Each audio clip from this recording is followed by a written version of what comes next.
অসম প্ৰকাশন পৰিষদৰ নিবেদন সাধু সাধু সাধু। আৰু আজিৰ সাধুটি হৈছে ভূত আৰু বাঢ়নি। এখন গাঁৱত এজন বামুণ আছিল। সংসাৰত বামুণৰ এজনী ঘৈণীয়েকত বাজে আৰু আপোন বুলিবলৈ কোনো নাছিল। বামুণৰ অৱস্থাও ভাল নাছিল।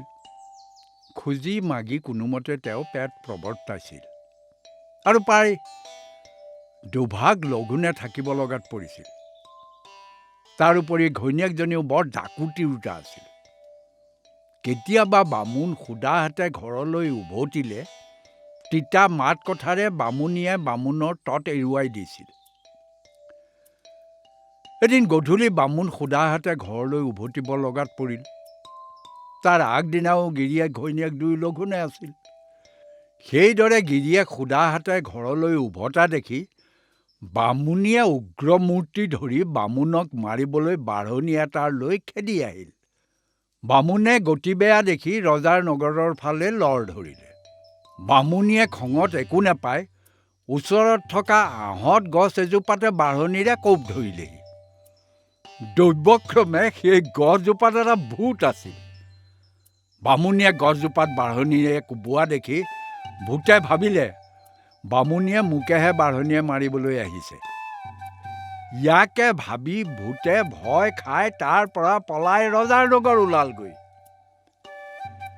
এদিন বামুণক ৰজাৰ নগৰত বজাৰত ফুৰোতে ভূতে তেওঁক দেখা পাই আঁতৰকৈ মাতি নি সুধিলে, তুমি সেই বাঢ়নি দেখি পলাই অহা বামুণ নোহোৱানে? বামুণে আচৰিত হৈ ক'লে, অঁ, তুমিনো কোন? ভূতে ক'লে, সেইদিনা তোমাৰ ঘৈণীয়েৰাই বাঢ়নি লৈ তোমাক মাৰিবলৈ অহাত তুমিতো পলাই সাৰিলা। তাৰ পিছত তেওঁ খঙত একো নাপায় মই থকা আঁহত গছজোপাতে বাঢ়নিৰে কোব ধৰিলেহি। মোকো মাৰে বুলি ভয়ত মই পলাই আহি এইখিনি পাইছোঁহি। এতিয়া তোমাৰে মোৰে একে দশা। সেই দেখি তোমাক মই অলপ উপকাৰ কৰিব খোজোঁ। মই এই নগৰৰ মন্ত্ৰীৰ জীয়েকক ধৰিমগৈ।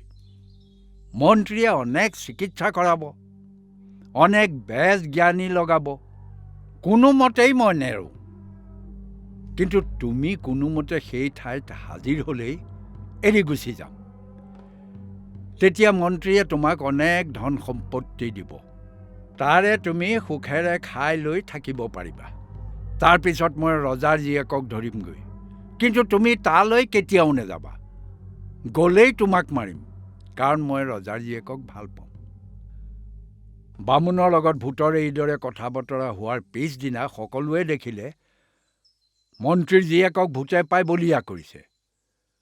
মন্ত্ৰীয়ে অনেক চিকিৎসা কৰাইছে, অনেক বেজ জ্ঞানী লগাইছে, তথাপি কোনোমতে জীয়েক ভাল হোৱা নাই।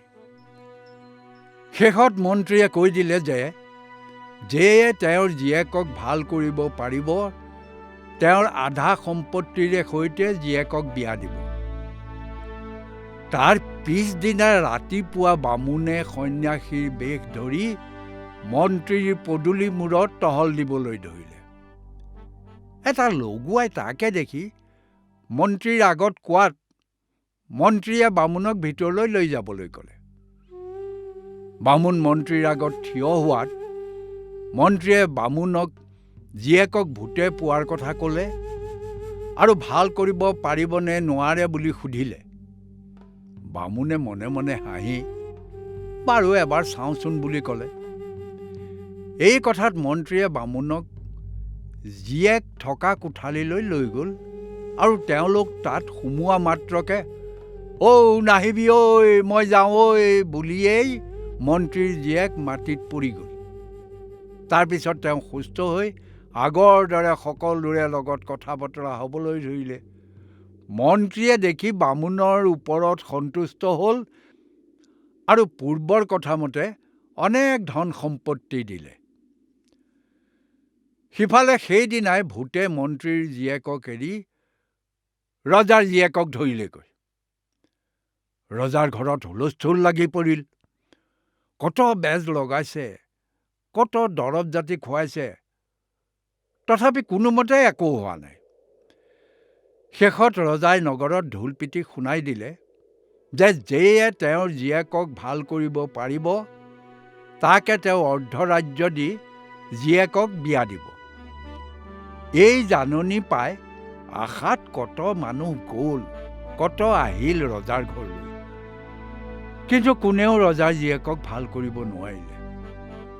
অন্তত মন্ত্ৰীৰ জীয়েকক ভূতে পোৱাৰ আৰু তেওঁৰ জোৱায়েকে ভাল কৰাৰ কথা শুনি ৰজাই বামুণক মাতি পঠালে।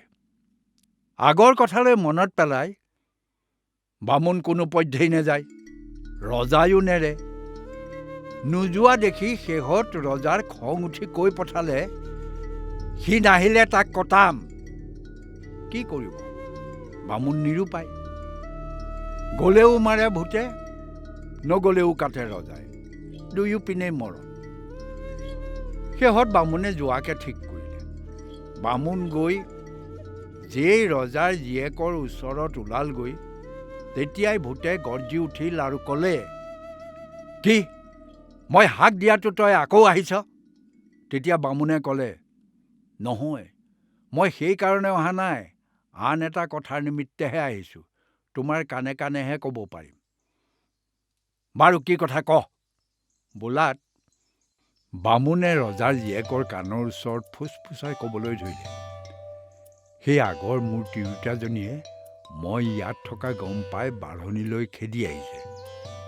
মই পলাই আহিছোঁ, তোমাকো তাই মাৰে বুলিহে লৰি ক'বলৈ আহিছোঁ। এই কথাত ভূতে বিচুৰ্তি খাই ইয়ালৈকে আহিছেনে, কোনখিনি পাইছেহি বুলি সুধিলে। বামুণে, মই বাটতে দেখি আহিছিলোঁ, এতিয়া পদূলি সোমাব পায়। এই বুলি কোৱা মাত্ৰকে ৰজা জীয়েকক ভূতে এৰি ভিৰাই লৰ মাৰিলে, আৰু তাৰপিছত ৰজাৰ জীয়েকো ভাল হ'ল। ৰজাই পূৰ্বৰ প্ৰতিজ্ঞামতে বামুণক আধা ৰাজ্য যৌতুকত দি তেওঁৰে সৈতে জীয়েকক বিয়া দিলে। ইয়াৰ পিছত বামুণে মহা সুখেৰে খাই বৈ দিন কটাবলৈ ধৰিলে।